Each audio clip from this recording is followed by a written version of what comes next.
Eh bien, bonjour à tous.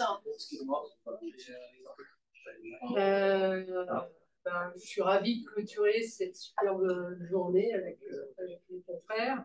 Moi, je vais vous parler effectivement du financement de la rénovation énergétique. Je me présente, je suis Corinne Blanc, je suis directrice d'une société qui s'appelle Alto, dont je vous parlerai un peu après, ce qui vous expliquera pourquoi on m'a demandé de parler du sujet financement.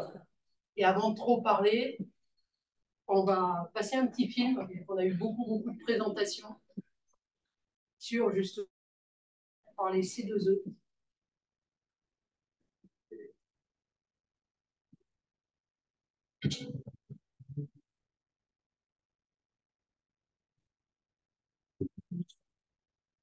L'amour, l'art, la planète Terre. Bon.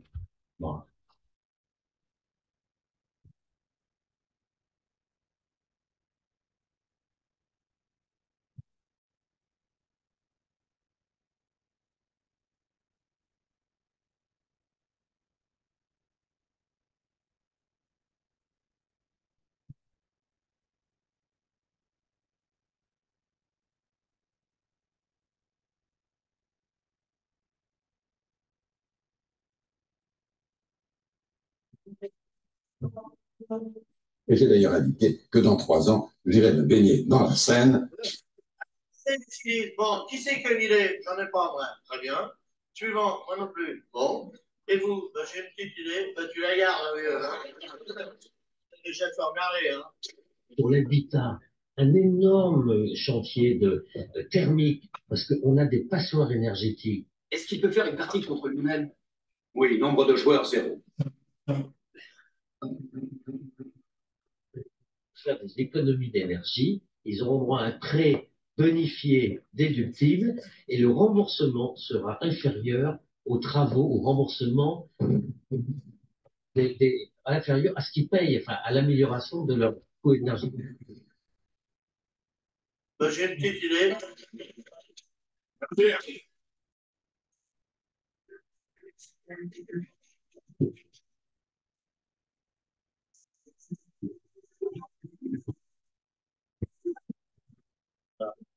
Allez, pour on paye tout ça? Allez, pour on paye, parce qu'on trouve le pognon. Comment on fait? Comment on fait? Comment on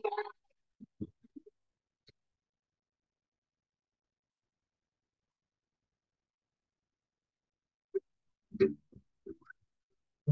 En 2006, l'État français a créé le dispositif des certificats d'économie d'énergie, C2E. Le principe est d'obliger les fournisseurs d'énergie à encourager les travaux actions.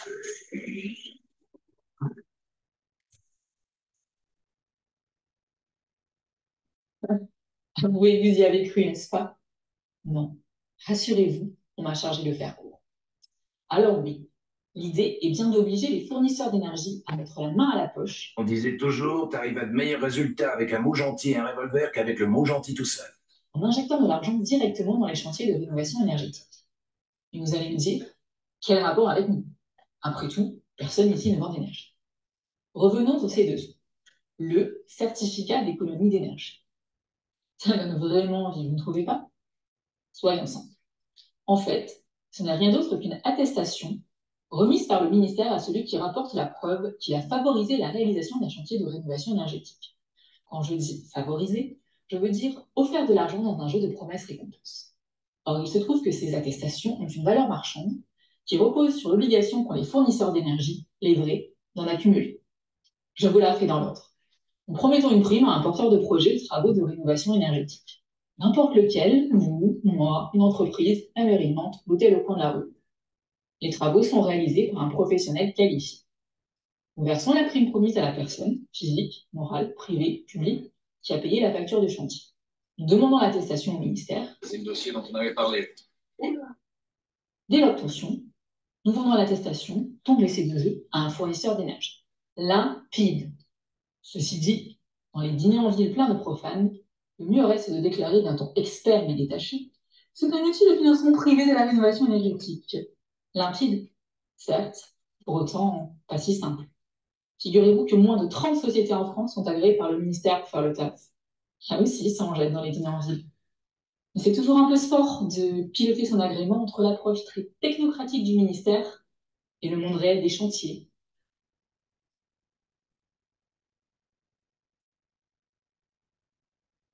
Vous avez compris que c'est une petite note humoristique sur ce dispositif qui est le principal dispositif de financement de l'efficacité énergétique en France.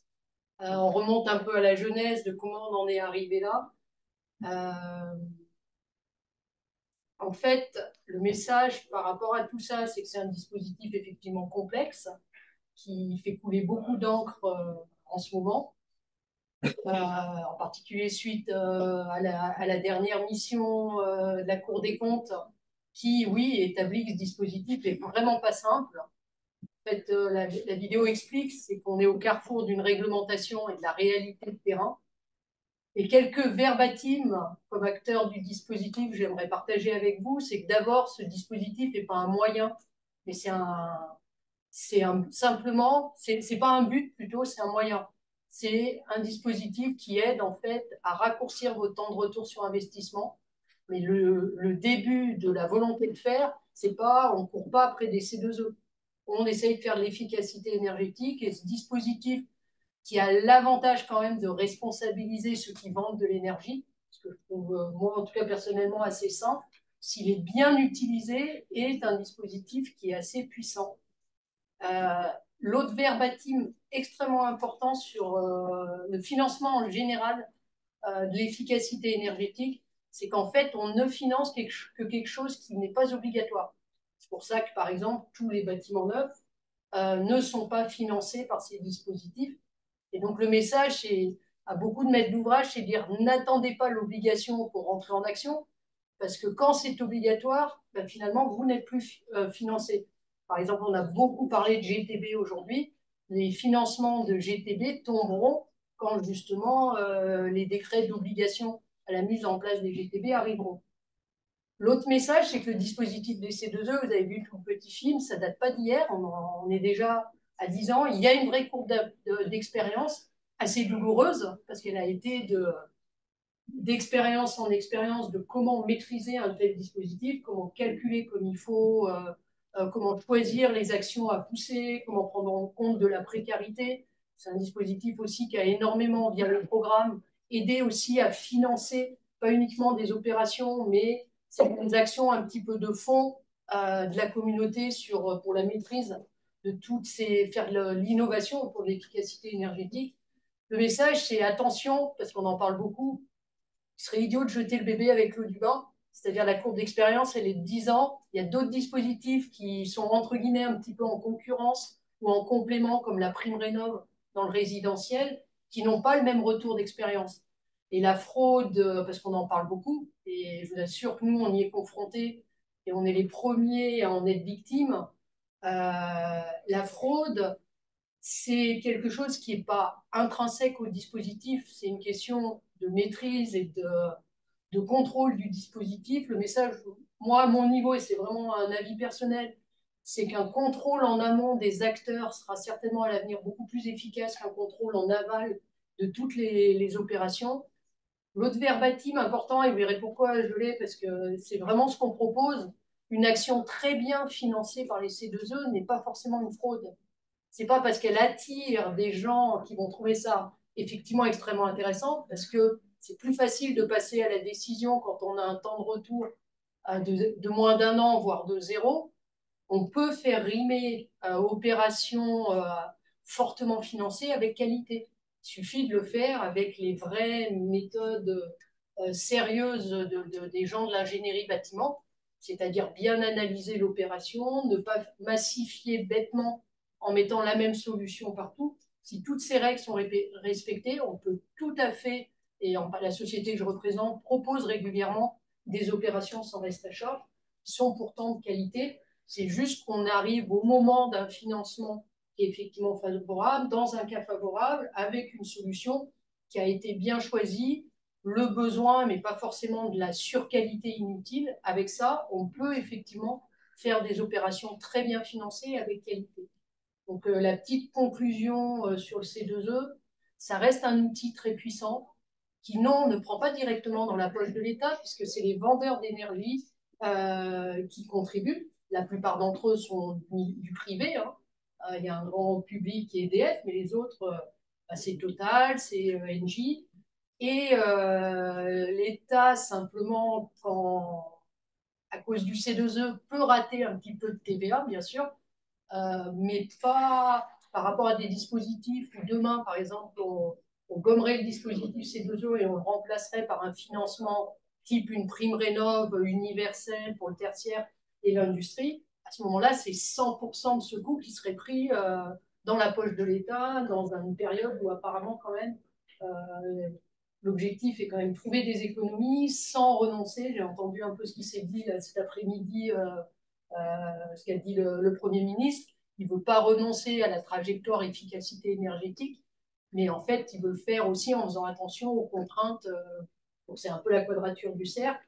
Et dans un contexte comme ça, un dispositif qui finalement applique le principe du pollueur-payeur, à la base, ça reste intelligent. C'est plus une question de maîtrise du dispositif, de le rendre peut-être un petit peu moins administratif et un petit peu plus collé à la réalité de terrain. Si on arrive collectivement à faire ça, je pense que le monde de l'efficacité énergétique a de beaux jours devant eux, parce que le financement est quand même ce dont on a tous besoin pour en fait mettre de l'essence dans le moteur. Donc voilà. Et pour revenir à la base, parce que ma perspective n'est pas parler que de C2E, c'est dire justement le C2E n'est pas un but, c'est un moyen qui va dans finalement une démarche un petit peu globale qui commence par la compréhension d'un bâtiment. D'autres en ont parlé aujourd'hui, la qualité des visites techniques, d'avoir des fiches découvertes, voire sur des bâtiments complexes, même utiliser du bâtiment numérique. Nous, quand on visite des bâtiments, on a des fiches assez longues d'informations qu'on prend et on en fait même des visites virtuelles pour avoir en un coup, une bonne fois pour toutes les informations, parce qu'elles doivent alimenter 3 sujets. Il faut savoir ce qu'on va économiser en fonction de ce qu'on va proposer. C'est des kilowattheures, c'est des euros. On est dans le cadre, par exemple, du décret tertiaire des objectifs. Donc ça, c'est l'objectif d'audit énergétique.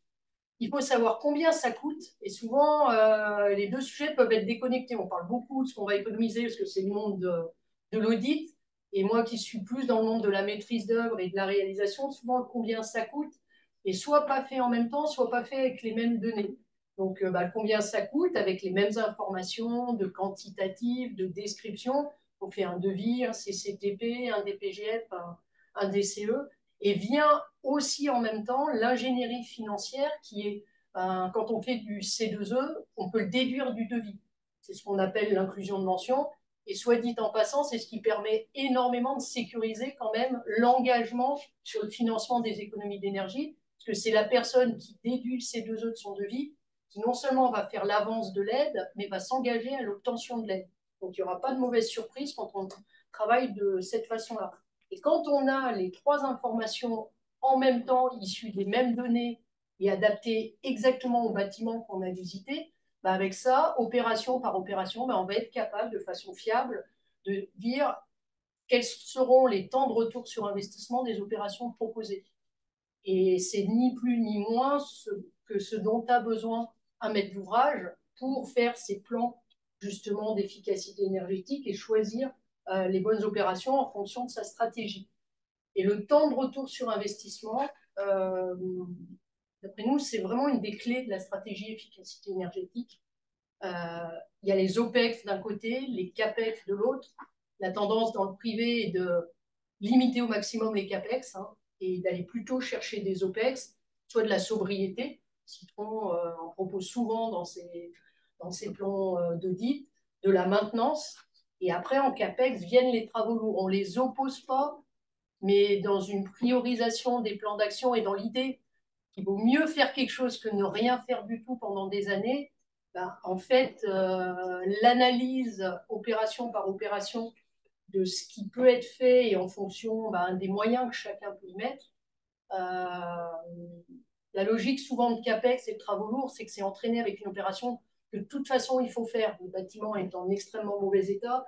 De toute façon, j'entendais monsieur qui gère le département du Loiret, les très grosses réhabilitations. Forcément, il y a ce programme-là, c'est des programmes d'ingénierie, il y a plusieurs millions d'euros. Il ne faut surtout pas dire on ne les fait pas, mais on ne peut pas les faire sur l'ensemble du parc.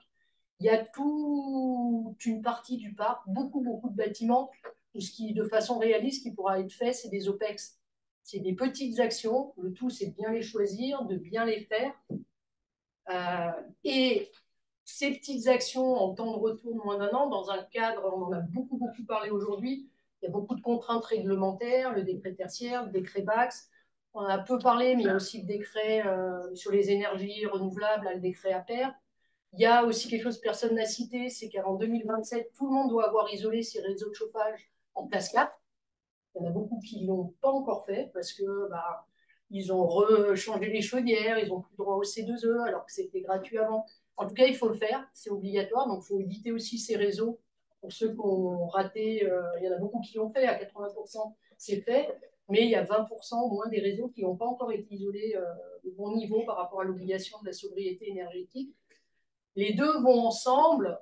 Le temps de retour, c'est l'opportunité, parce qu'aujourd'hui, pouvoir faire des actions qui sont à moins de 1 an, 2 ans, 3 ans, le retour sur investissement, sur des coûts d'énergie, pour l'instant, on se dit qu'ils ne vont pas exploser, mais s'ils explosent, les temps de retour, ils se réduisent comme peau de chagrin.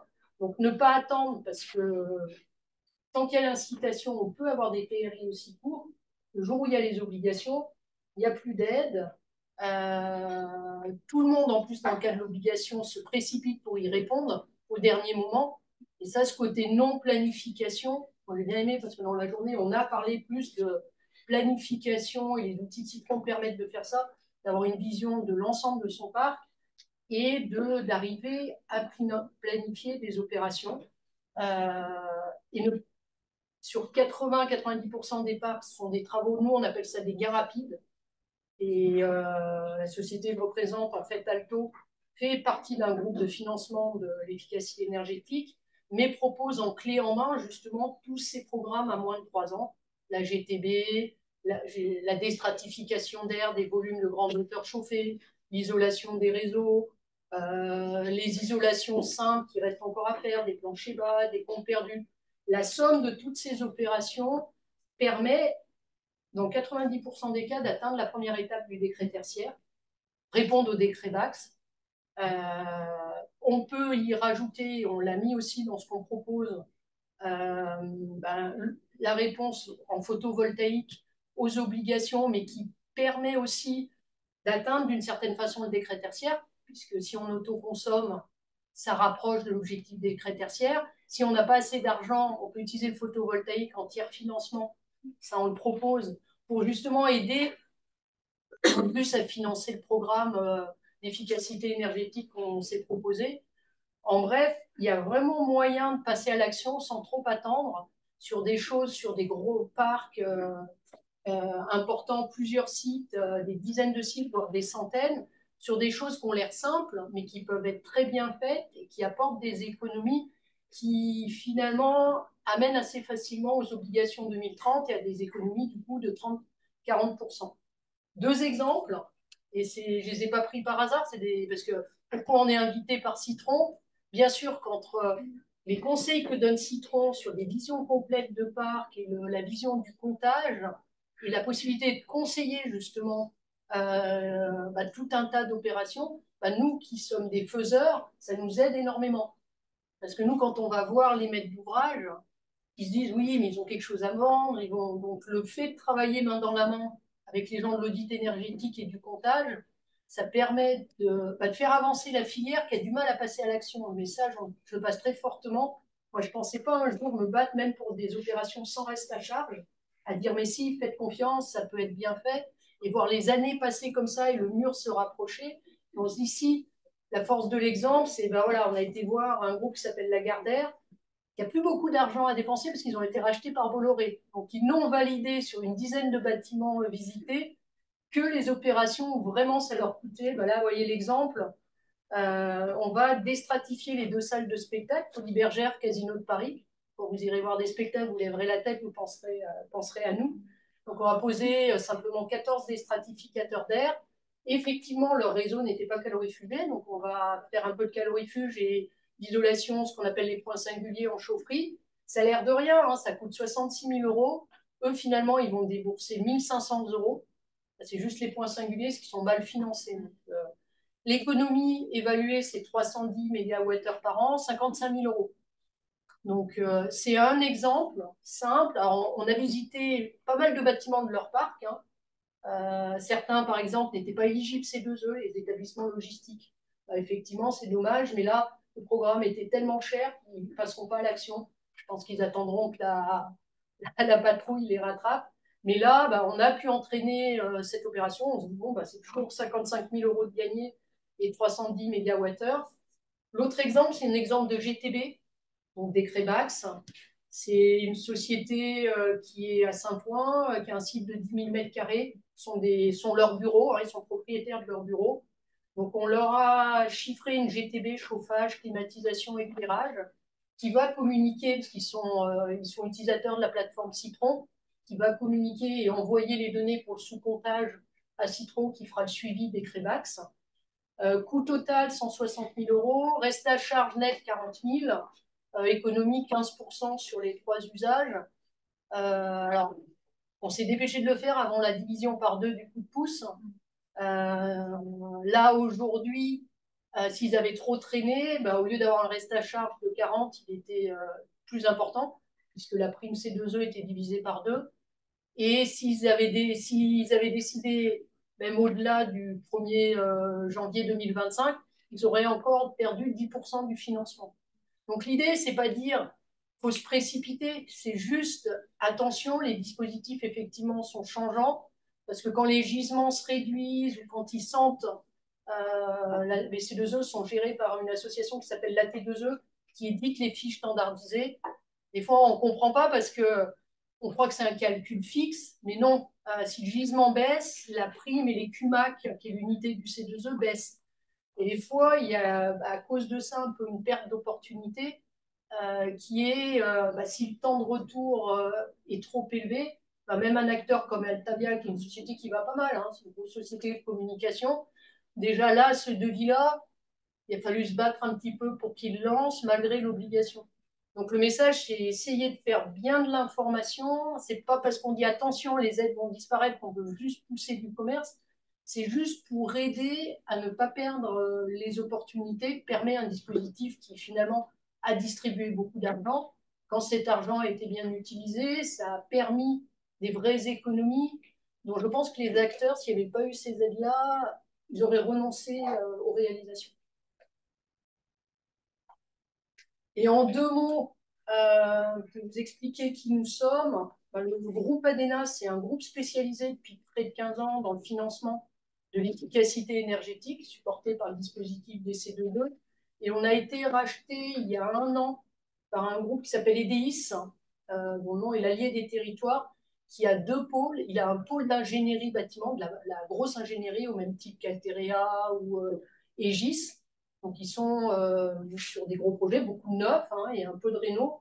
Et leur vision a été de se dire que si ce monde de l'ingénierie bâtiment n'intègre pas l'efficacité énergétique, la maîtrise des financements, leur avenir est un petit peu plus difficile.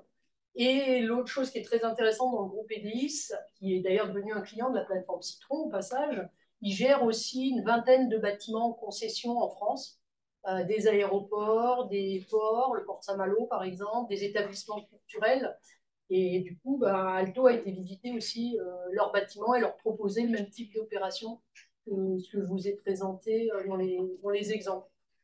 Et du coup, ADENA est devenu depuis 1 an le 3e pôle d'EDIS. On a ingénierie, concession et pôle efficacité énergétique. Et grâce à ça, effectivement, on est capable d'accompagner des maîtres d'ouvrage dans tout ce qui est tertiaire, industrie, résidentielle collective, à la fois sur, on va dire, les OPEX, au travers en particulier d'une filiale comme Alto, mais aussi sur les gros travaux, parce que l'EDIS, lui, sera capable de prendre en maîtrise d'œuvre et répondre à des appels d'offres sur des gros projets d'efficacité énergétique, et il s'appuiera sur les financements, parce que souvent, ces grands groupes d'ingénierie sont pas très en avance sur les financements et ont souvent du mal à les mettre en œuvre.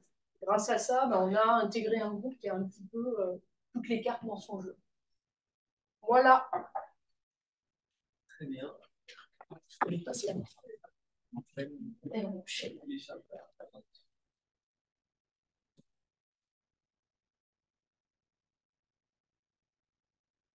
De mon côté, je vais essayer de faire vite, vu que j'ai l'honneur d'être le dernier speaker de la journée, et je sais que la suite du programme est aussi intéressante. Je vais essayer de ne pas prolonger trop longtemps le plaisir. Donc, je vais vous parler d'un mécanisme qui est complémentaire au C2E, donc toujours dans l'optique de financer les projets de transition énergétique, le CPE, donc le contrat de performance énergétique. Et donc, ça ne s'oppose pas du tout au C2E, au contraire, on va en parler. C'est plutôt une combinaison gagnante. Donc, je vais peut-être aussi commencer par me présenter en 2 mots. Donc, Thibaut Guillem, je travaille à la direction stratégie et marketing du groupe IDEX, qui propose des solutions de décarbonation, et je suis aussi membre du bureau de FEDEN Efficacité énergétique.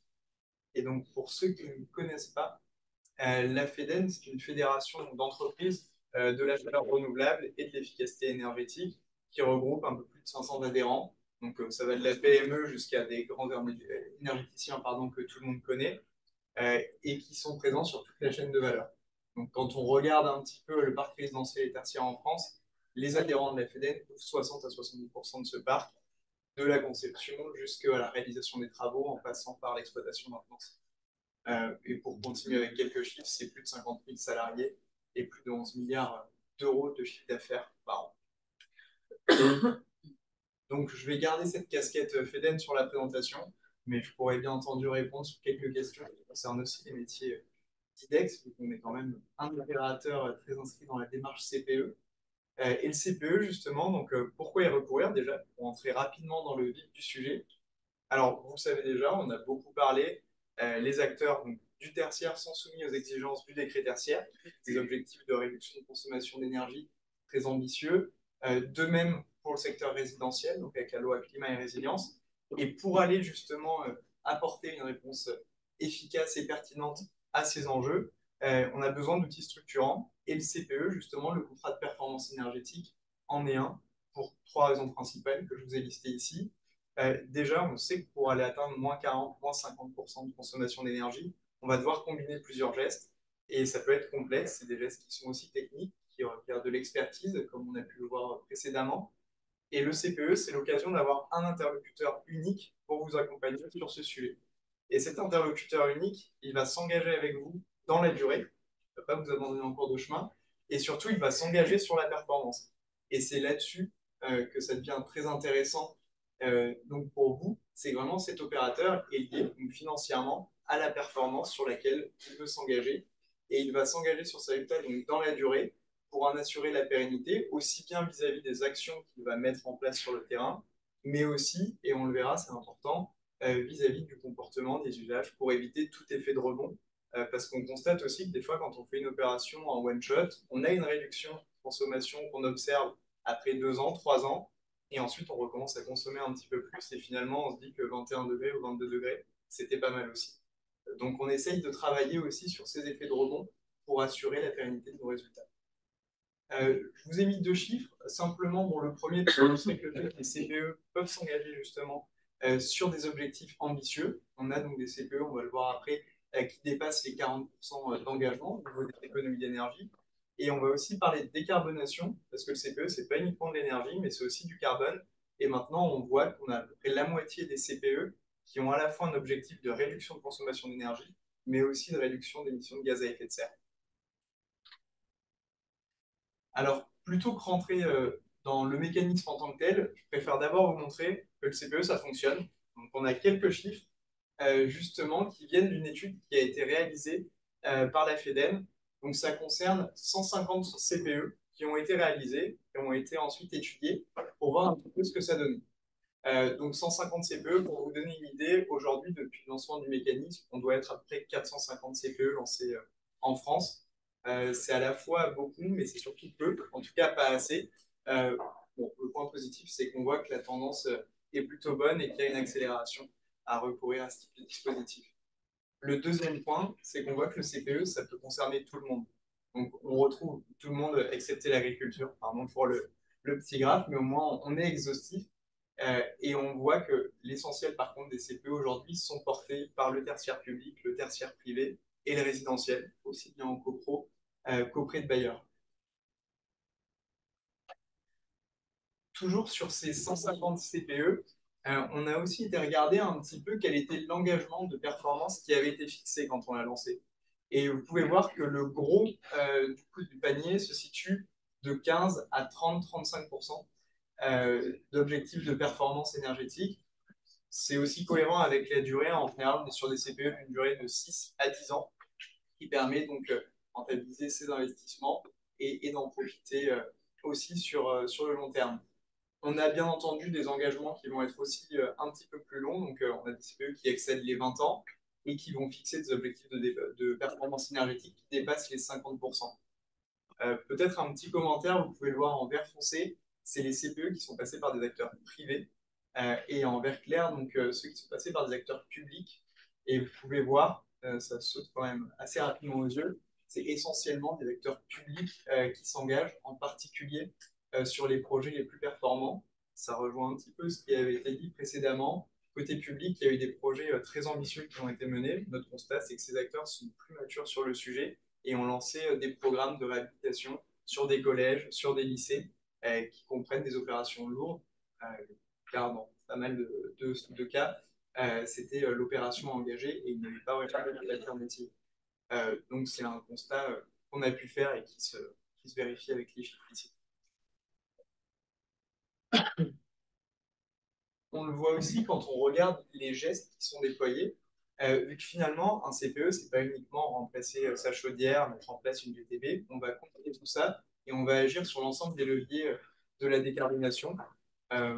Pour le schématiser, on va regarder 3 piliers: la sobriété énergétique, avec la sobriété des usages et le comportement des usagers, l'efficacité énergétique, et bien entendu la sortie des énergies fossiles en allant vers des énergies renouvelables et de récupération.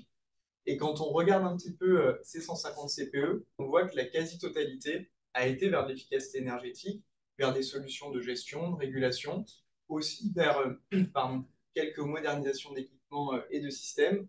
Par contre, on voit qu'au niveau du bâti et des ENR, on le retrouve dans un tiers à 40-45% des cas. C'est aussi cohérent avec la répartition des ambitions de performance qu'on avait pu voir précédemment. Et sur des projets plus coûteux, un petit peu plus structurants et qui ont été moins nombreux jusqu'ici. Donc, pour continuer maintenant, je vais vous présenter un petit peu la méthode pour mettre en place un CPE et voir aussi comment le faire de façon à financer vos projets de façon la plus efficiente possible.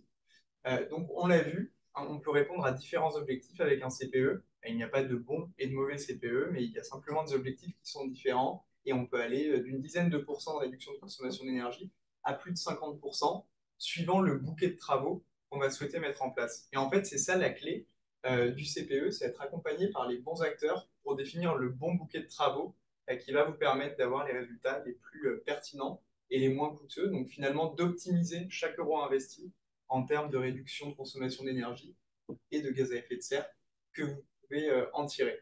Et pour ça, on ne va pas hésiter à mobiliser l'ensemble des solutions qui ont pu être décrites aujourd'hui, mais aussi, je vais rajouter quelques petits logos sur l'ensemble des solutions renouvelables qu'on retrouve aujourd'hui en fonction du potentiel énergétique de votre bâtiment. Et pour traduire très facilement ce qu'est un CPE, donc vous avez la chaîne de valeur, je ne vais pas la détailler vu que c'est un petit peu lourd et on arrive en fin de journée, mais simplement c'est l'évolution en passant d'un contrat de moyen, simplement sur de l'exploitation maintenance, vers un contrat de résultat. Et on voit que plus on remonte, plus on peut s'engager donc sur l'efficacité énergétique, aller vers des bouquets de travaux d'ampleur un petit peu plus ambitieux et aller vers des CPE, même de rénovation globale, qui auront des résultats probants.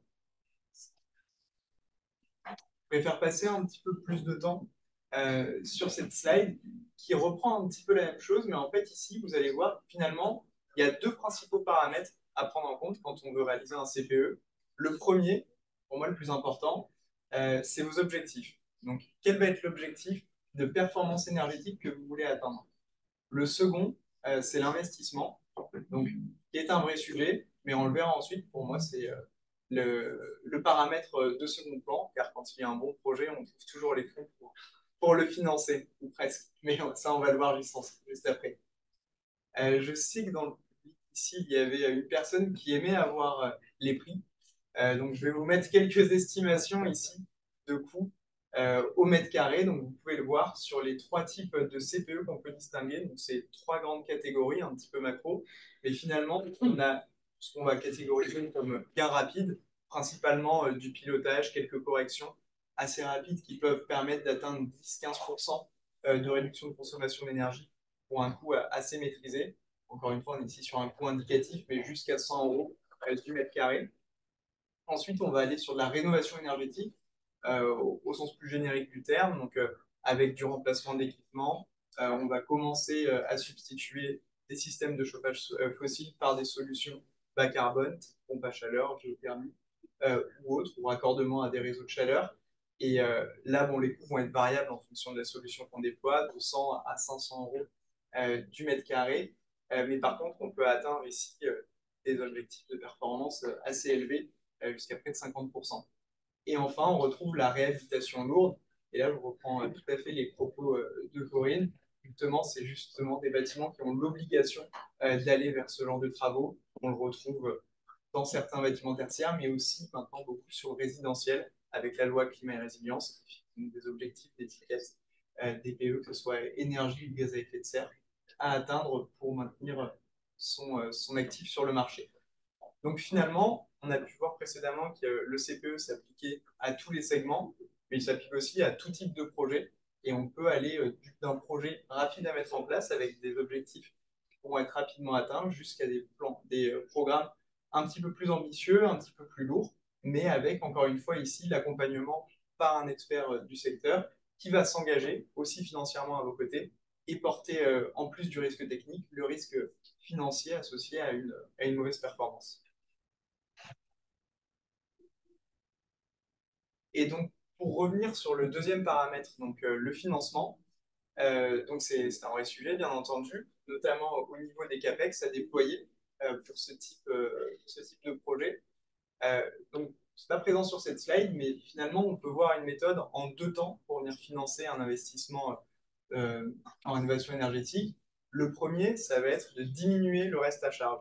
Et là-dessus, un mécanisme tel que les C2E ont toute leur place. On va venir diminuer l'empreinte, on va passer de 100 à 70, 60, suivant l'opération qui est concernée. D'ailleurs, dans le cadre des CPE, il y a des bonifications sur les C2E qui s'appliquent. Donc, c'est d'autant plus pertinent de combiner ces deux. On va aussi retrouver des subventions qui sont discutées actuellement par nos ministres.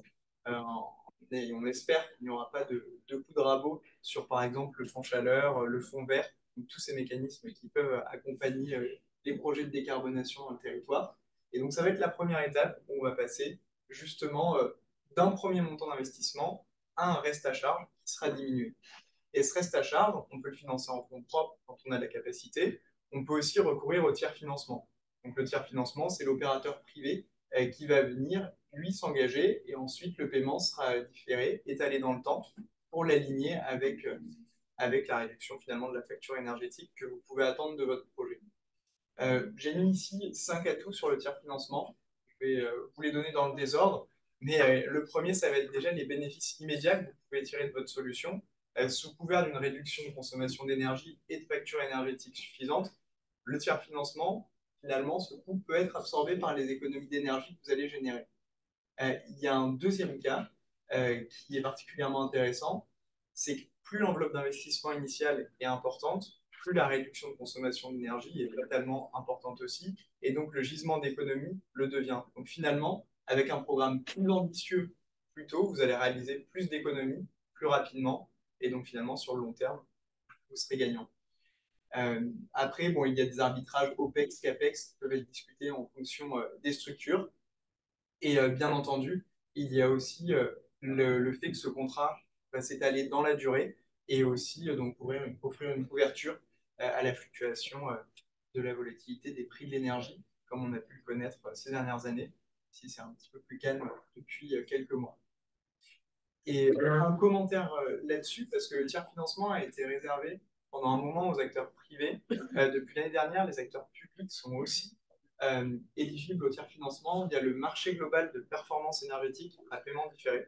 Je n'ai pas choisi le nom, mais en tout cas, il existe et il a été introduit tel quel par la loi du 30 mars 2023 et un décret en octobre dernier qui l'a précisé. Et donc, vous pouvez voir sur le petit graphe ici les différences par rapport au MGP classique qu'on connaissait, qui déjà permettait de transférer le risque technique vers un opérateur tiers, et la loi MOP qui, elle, laissait le risque aussi bien technique que financier du côté de la collectivité dans le cas d'un acteur public. Donc ici, voilà, le tiers financement aujourd'hui est ouvert aussi bien aux acteurs privés que publics, et si ce dispositif est nouveau, il commence à se lancer, et d'ailleurs le premier projet a été lancé par la ville d'Orléans, pour information, en début de mois. Donc voilà, ça commence aussi à arriver. Je vais terminer avec un petit graphique juste pour résumer finalement ce qu'est un CPE. Ça peut être beaucoup plus complexe, il y a des protocoles qui sont mis en place pour définir des consommations de référence par rapport auxquelles on va venir mesurer les économies d'énergie réelles qui sont faites. Mais simplement, à partir sous couvert de certaines hypothèses, on arrive à tracer la prolongation finalement de votre situation de référence, et on va mesurer l'effet des actions de performance énergétique qui ont été déployées. Et si l'opérateur parvient à remplir son engagement, il sera rémunéré tel que prévu contractuellement. À défaut, des pénalités s'appliqueront et celles-ci sont définies dans le CPE. Et en cas de surperformance, il faut aussi avoir une discussion pour un partage des économies d'énergie qui sont réalisées. C'est la négociation ensuite contractuelle entre l'opérateur et les personnes qui souscrivent à un tel contrat. Je vais vous donner juste quelques retours d'expérience très rapides en citant plusieurs acteurs du coup de la profession. Au code couleur, vous pourrez probablement reconnaître de qui il s'agit. Mais déjà, sur un contrat donc, privé, du tertiaire privé, c'est une tour à la Défense, Cœur Défense. Là, vous pouvez voir, avec une enveloppe de travaux qui restait finalement assez modeste, hein, on était quand même 4 millions d'euros par an, mais on est sur un bâtiment qui est conséquent. On atteint 40% d'économie d'énergie en déployant plusieurs points, comme vous pouvez le voir sur la droite, les solutions, donc principalement du pilotage, notamment sur le groupe 3, qui était peu performant sur ce bâtiment et ce qui a permis d'atteindre des objectifs aussi ambitieux, et ensuite la multiplication des opérations. Ce n'est pas mon entreprise qui a réalisé cette référence, donc si vous avez plus de questions, je ne pourrais malheureusement pas vous en dire beaucoup plus. Par contre, j'ai choisi une autre référence qui me semblait pertinente ici dans le public sur une ville, et ça tombe bien parce qu'on y est, donc la ville de Suresnes, qui a un CPE qui couvre 63 de ses bâtiments. Donc ici, des travaux assez conséquents, 13 millions d'euros, qui a inclus vraiment toutes sortes d'actions de performance énergétique. Il y a eu du travail sur le bâti avec des travaux d'isolation, il y a eu du pilotage et de la gestion d'énergie. Toutes ces actions d'ailleurs ont donné droit à l'octroi de C2E, il faut aussi le rappeler.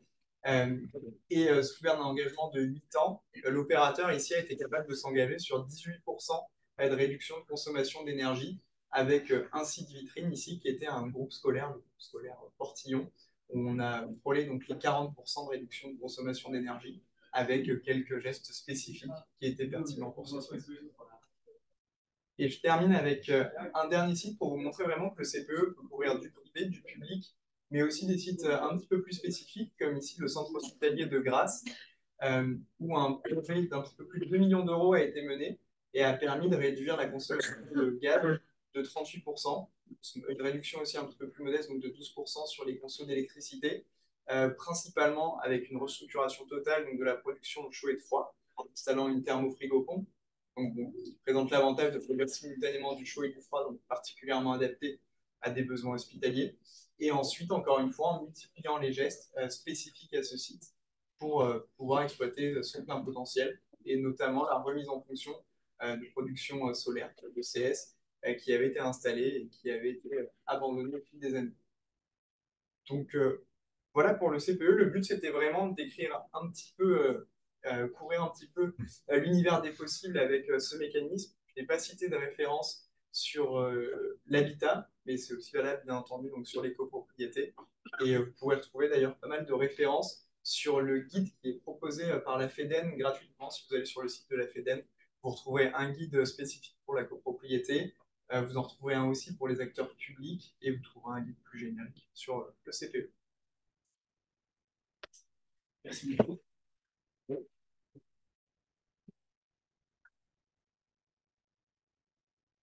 passe aux questions, du coup. Pardon. Le contrat de performance énergétique, vous le basez effectivement sur une période de référence. Exactement. De consommation. À chaque fois, quelle période de référence est-elle prise en compte? Celle d'il y a 10 ans, il y a 15 ans, il y a 20 ans, il y a 5 ans? Parce que je voudrais bien savoir un peu, puisque vous proposez un contrat de performance sur une baisse de consommation, oui. Et si c'est sur il y a 10 ans, c'est pas difficile à atteindre, puisqu'il suffit de régler un peu les chaudières. Et puis, mais par contre, ce qui m'étonne beaucoup, c'est qu'ensuite vous dites, on continue le contrat de performance tous les ans, et on dit à la audio là, dépenser de l'argent pour que nous on arrive à arriver à notre contrat de performance. Et à ce moment-là, vous vous faites payer. Si vous n'y arrivez pas, c'est bien ce que j'ai pu un peu comprendre. Oui, bon, on va pouvoir préciser un petit peu. Déjà, pour répondre au premier point, bon, ça peut faire l'objet de discussion, mais souvent, c'est les 3 dernières années qui sont prises en compte pour la période de référence. Alors après, il peut y avoir des ajustements. Enfin, typiquement, quand on était en période Covid, ça ne marchait pas très bien, on peut s'en douter. Donc, il y a quelques spécificités à prendre en compte, mais on ne va pas les regarder à 15-20 ans. Ce qui a été fait, sinon, c'est un monstre. Donc, ça veut dire que vous prenez à 3 ans, et ensuite, vous proposez des travaux à faire. Exactement. Ensuite, il y a un bouquet de travaux qui est identifié et à partir de ce bouquet de travaux, on est capable de s'engager sur une réduction de consommation. On ne va pas dire aujourd'hui, partez sur 1 million d'euros, on va faire moins 70% et revenir demain et vous demander 12 millions. Enfin, ce n'est pas le but. Et justement, si jamais on n'atteint pas les 70% promis, qu'on est à 50, bah, l'opérateur va payer des pénalités et finalement. Est-ce que ça arrive souvent, ça? Ça arrive. Oui.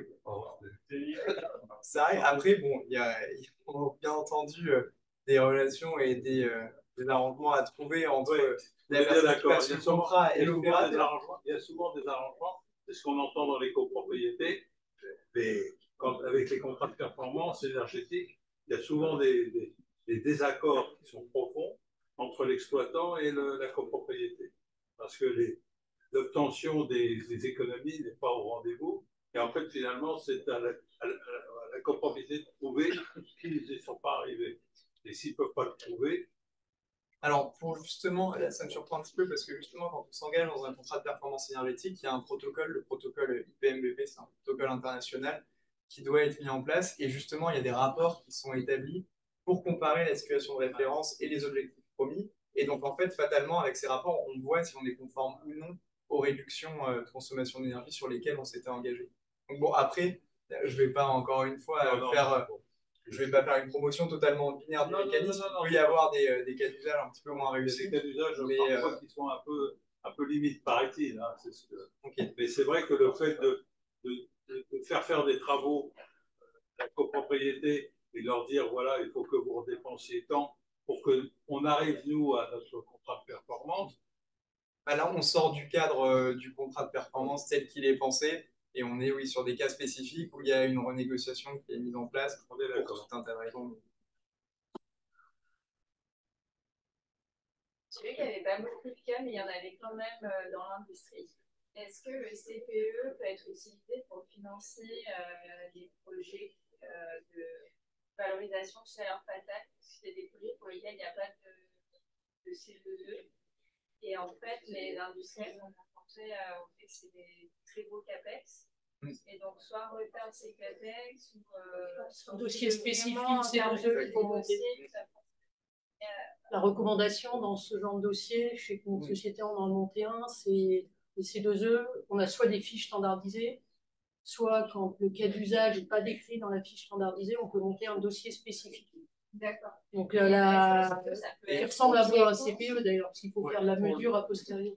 Et le CPE peut être une réponse, en fait, la seule contrainte du CPE, c'est qu'il faut le rattacher à la définition de rénovation énergétique. Il faut qu'on vienne au niveau du bâtiment montrer qu'il y a une opération d'efficacité énergétique qui est réalisée. Exactement. Et toujours cette situation de référence, le avant-après. Exactement. Alors, le C2E maintenant était en obligation de moyens, avant était en obligation de moyens, et va passer en obligation de résultats, a priori, la 6e année, là. La 6e saison. Il fallait être.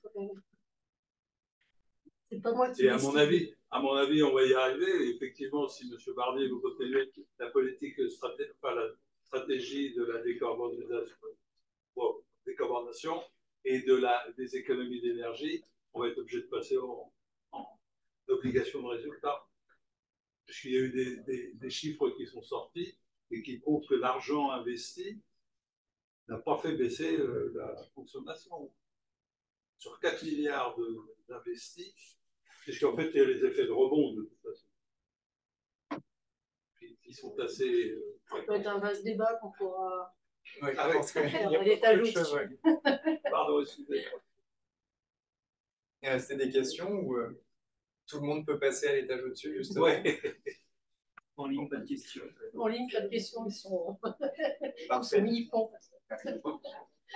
Merci. Merci.